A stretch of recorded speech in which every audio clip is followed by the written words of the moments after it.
When talking about health and HP in 5th edition, the problem of characters bouncing up and down from unconscious is certain to come up.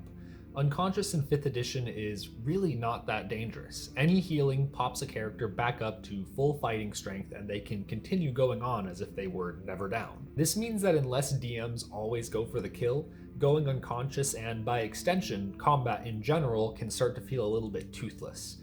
Today in the Arcanum, I'm going to be talking about a homebrew fix that I use in my own game that helps solve this issue and I feel enhances the game mechanically and narratively. Like I just mentioned, going unconscious in 5th edition is rarely dangerous. 9 times out of 10, you're just going to get healing worded by one of the party's healers and be right back on your feet fighting just as well as you did before you went unconscious. The most obvious fix, and the one that I see implemented most often, is to add a penalty to going unconscious that's going to persist even after you get healed. Whether it be making death save failures persist until a character takes a short rest, or making a character take a level of exhaustion when they go unconscious, these fixes certainly add weight to going unconscious, but they also introduce a very high level of lethality and can put players into a death spiral very easily. Before level 5, an unlucky critical hit can easily send a character from half health to unconscious. Because most players don't really bother with defensive actions like dodge or running away until they're low on health, this means that a character can go from just fine and in perfect fighting shape to on the ground with no real counterplay available to that player. Now, before I give the fix that I use that helps to address a lot of these issues, I need to give credit where it's due. This fix is based on and heavily borrows from an Angry DM article, which I've linked down in the description.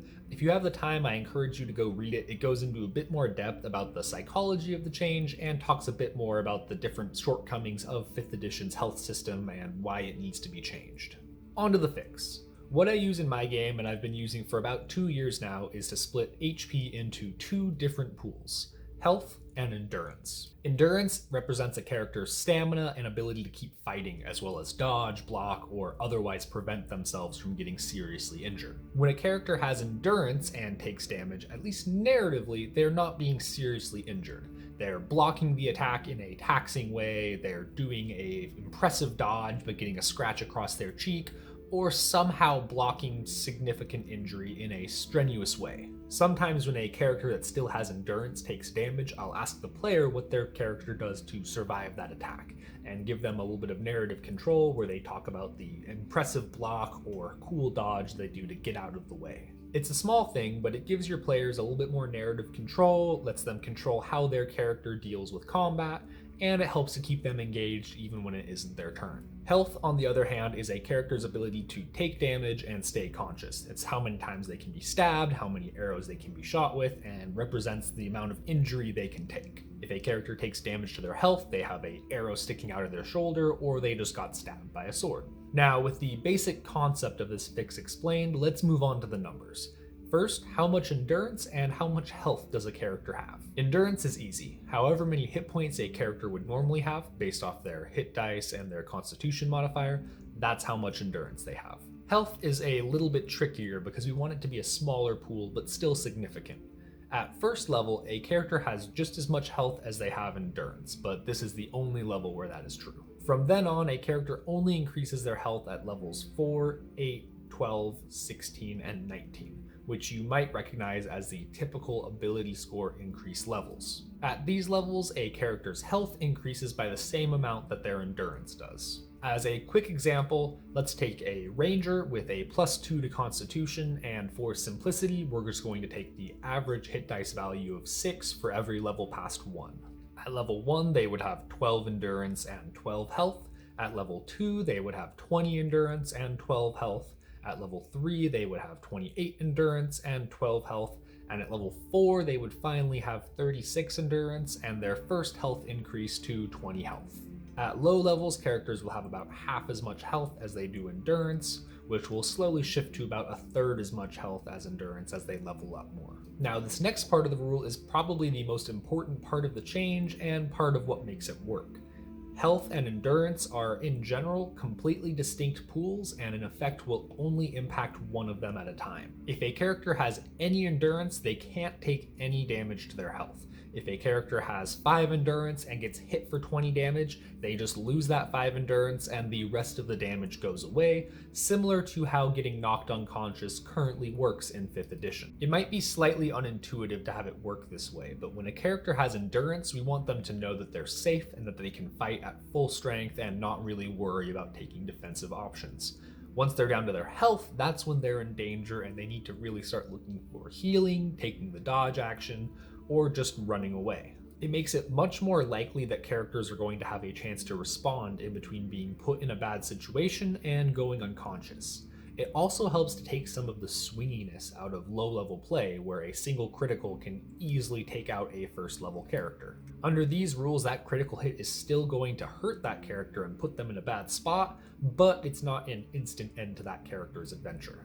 In a similar vein, when a character is healed by a spell, that spell can either heal their endurance or heal their health. It has to all be entirely in one of those two pools. Making endurance and health distinct for healing and damage is really important, and if you don't use this aspect of the rule, you're basically just giving your players a few more hit points. Now that we've established how much health and endurance characters have, as well as how they interact with each other, let's talk about what each pool means mechanically. So long as a character has any endurance, they pretty much play the game as normal and don't have to worry about things.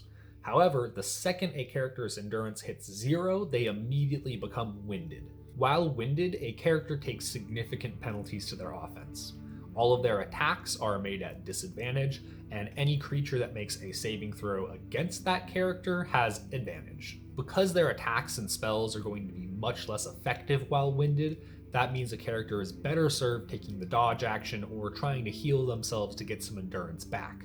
As soon as a character has any endurance, they're no longer winded and start playing the game as normal. When a character loses all of their health, they go unconscious as normal, but also take a level of exhaustion. I use my revised exhaustion system, which I have a link to down in the description, which makes it a bit more of an immediate penalty to combat ability when you go down. This makes going unconscious extremely penalizing, but with the added buffer of a character's health pool, it's a lot harder for a character to go unconscious without making intentionally risky choices. It also helps to amplify the sense of danger that only having health remaining brings, as if you run out of health, you are going to take a very steep penalty. Now that we've covered damage in a lot of depth, let's move on to healing. Endurance is once again largely unchanged from how it normally works in 5th edition. The only small tweak is that a character must have at least 1 health to be able to regain any endurance, otherwise they could gain endurance while unconscious, and that puts us into a little bit of a weird situation. Health, on the other hand, has a few more restrictions, and in general, only magic can be used to directly heal health. A character can't spend any hit dice on their health, and during a long rest, a character heals 1 health or their constitution modifier, whichever is higher. This makes recovering health a bit slower, a bit more resource intensive, and means that over the course of an adventure, characters are likely to have some damage to their health persist, even across a few days. This also helps to address the weird narrative in 5th edition where 6 hours of sleep will heal any and all wounds. Under these new rules, you get all your endurance back, but healing a serious injury that did a lot of damage to your health is going to take a couple long rests. And those are most of the general rules for this fix, but you can't change something as central to the rules as hit points without having a lot of trickle-down effects, so let's talk about some of the edge case changes that just need to happen, otherwise this system doesn't work. Abilities such as the sleep spell that look at a character's hit points instead look at their endurance, and similarly, abilities that reduce a character's maximum hit points instead reduce their maximum endurance, with a character dying if they reach 0 maximum endurance, just like they would with hit points. In general, any abilities that trigger off a character hitting 0 hit points can trigger off either endurance or health if it's a player ability. For example, a half-orc's relentless endurance could be used for either being knocked to 0 endurance or being knocked to 0 health. Enemy abilities that trigger based off reducing a creature to 0 hit points need to be dealt with on a case-by-case basis. A Gnoll's Rampage ability, for example, which allows them to make an extra attack when they reduce a character to 0 hit points, could probably trigger off of either 0 endurance or 0 health. On the other hand, effects like Disintegrate that instantly kill a character when they hit 0 hit points should probably only trigger off of 0 health, otherwise that whole buffer that we worked so hard to create is useless. Speaking of Disintegrate, that brings us to our next edge case, times where we want damage to carry over between the two pools. This should be used very sparingly, but in general, if a spell kills a character when they hit 0 hit points, like Disintegrate, it should have its damage carry over between endurance and health. This means that if the ability does 30 damage and the character has 10 endurance, that remaining 20 damage is going straight to their health. This change helps to make sure that these spells and abilities are still extremely intimidating and helps to keep their power level about the same. In a similar vein, typically environmental damage, such as falling or lava, should have its damage carry over between the two pools, otherwise we get into an awkward situation where a character with any endurance can survive any fall. These rules are also a significant buff to how powerful your players are, which depending on the tone of your game might not quite fit what you're going for. This lends itself more for a world where the players are relatively high power and a much more heroic fantasy type story. The buffer provided by the health pool makes it much less likely that characters are going to go unconscious and, by extension, less likely that characters are going to die. Keep that in mind when determining if this rule is right for your table. I have tended to target unconscious characters more aggressively under this rule set, simply because players have many more opportunities to not go unconscious, so it's okay if it's a bit more penalizing when they go down. I also want to make it abundantly clear that this endurance health split is only for player characters, not NPCs. Adding this to every NPC would slow down your combats considerably and add a lot of bookkeeping for not a lot of benefit. And with that, you should know everything you need to know about this house rule. Like I mentioned, I've been using this rule in my own game for about 2 years now and have enjoyed it across all levels of play. At low levels, it helps to make combat less lethal and less swingy, and at higher levels, it gives your players a few more options and it lets you dip into the scarier part of the monster manual a little bit earlier. I feel this system lends itself to a much better narrative in combat, and at the very least, it feels a lot better to have a character oscillating between endurance and health than it does to have a character popping in and out of consciousness every 6 seconds. If you have any questions about this system, concerns about its balance, an edge case that I didn't cover, or simply suggestions for a future video, please let me know in the comments. Otherwise, thanks for stopping by the Arcanum and have a great day.